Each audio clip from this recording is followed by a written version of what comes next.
Coucou tout le monde, j'espère que vous allez bien, c'est Candy Shy et je suis ravie de vous retrouver sur ma chaîne Livresque pour faire une gazette.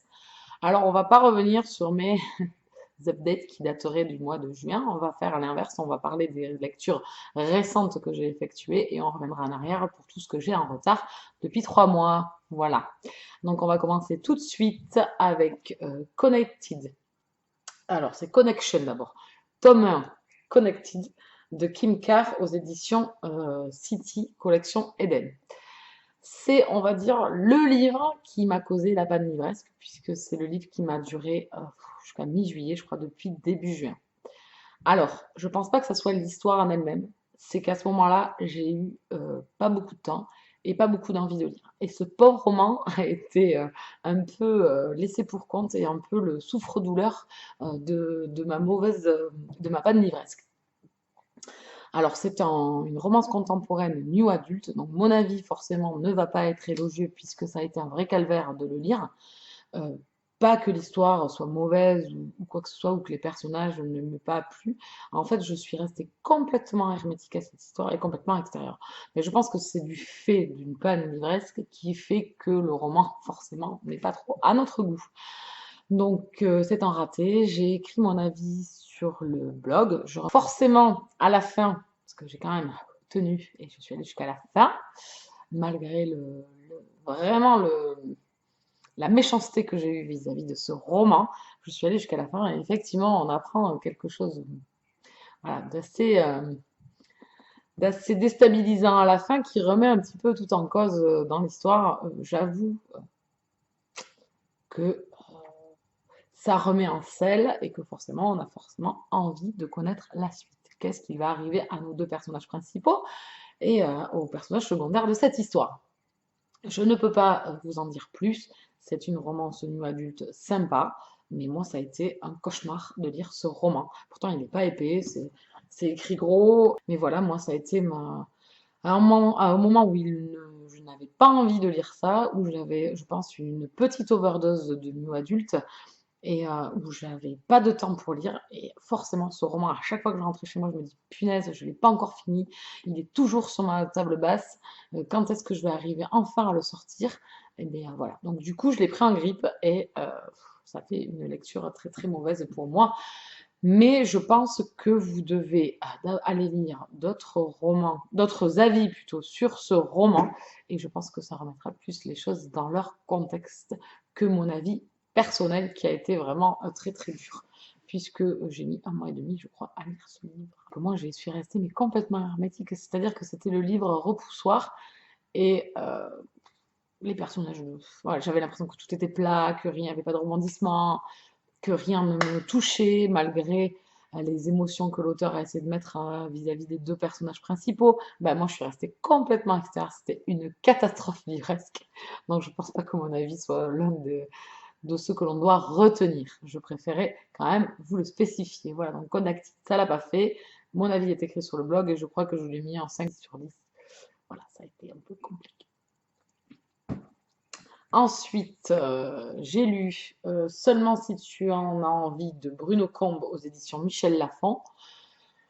Pareil, ça n'a pas été une grande lecture. Je suis passée complètement à côté de ce roman. Voilà, ça a été voilà, une période, vous voyez, ça c'était en juillet. Donc, vous voyez, il n'y a pas eu énormément de livres en juin. En juillet, ça a été un peu compliqué. C'est une romance.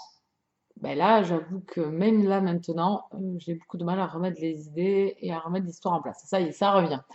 Alors, nous suivons une autre héroïne qui est une trentenaire et qui a une vie de famille et qui est mariée et qui, forcément, dans son existence, n'a rien de pétillant et d'exaltant. Donc, elle est à la croisée des chemins, on va dire, et elle croise une personne de son passé qui remet un petit peu toute sa vie et toute sa vie de famille en cause. Donc, moi, je suis passée complètement à côté, mais vraiment pareil, je suis restée hermétique à l'histoire, hermétique à ce qui arrive au personnage, même si on peut vraiment, je pense, s'identifier à ce personnage, voilà, qui est vraiment à un moment donné de sa vie où elle se dit, oui, bon, d'accord, je me suis mariée, j'ai fait tout pour l'homme de ma vie, j'ai essayé d'avoir une vie professionnelle super bien, j'ai élevé mes enfants, ils sont géniaux, etc. Mais moi, je suis où là-dedans? Voilà, je suis où dans tout ça? Voilà.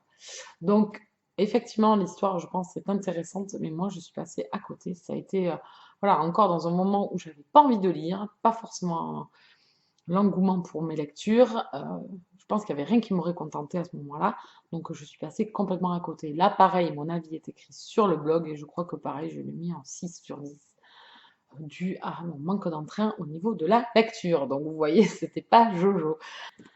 Ensuite, non, vous inquiétez pas, on va pas avoir que des romans où ce soit la catastrophe. Il y en a eu, mais pas tous, heureusement, et celui-là en fait partie.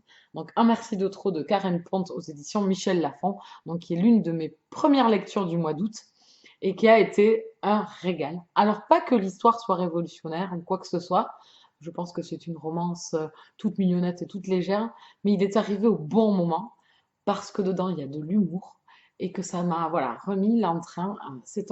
L'auteur n'a pas fait un roman hyper long, c'est un roman de 280 pages, et bien ça suffit parce que moi ça m'a régalé et ça m'a redonné envie de lire et j'ai passé un excellent moment. J'ai tourné les pages avec envie, avec le sourire aux lèvres, même s'il arrive quelques quiproquos, voilà, un peu tristounés à notre héroïne. J'ai adoré ce roman.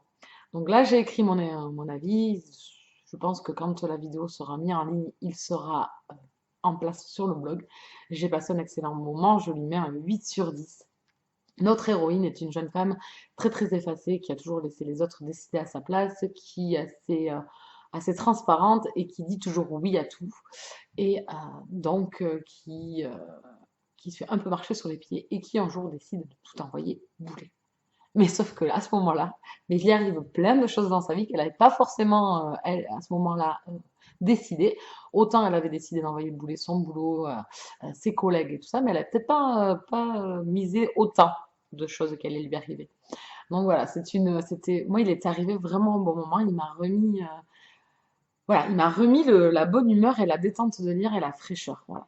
Ce livre est frais, il est parfait pour l'été, il est pas long et la petite romance, elle a rien de révolutionnaire, mais moi, elle arrive à point nommé et elle m'a redonné envie de lire. Et voilà, c'était tout mignon. Ce qui arrive à notre héroïne, ben, c'est un peu ce qui pourrait arriver à tout le monde, enfin à toutes les jeunes femmes.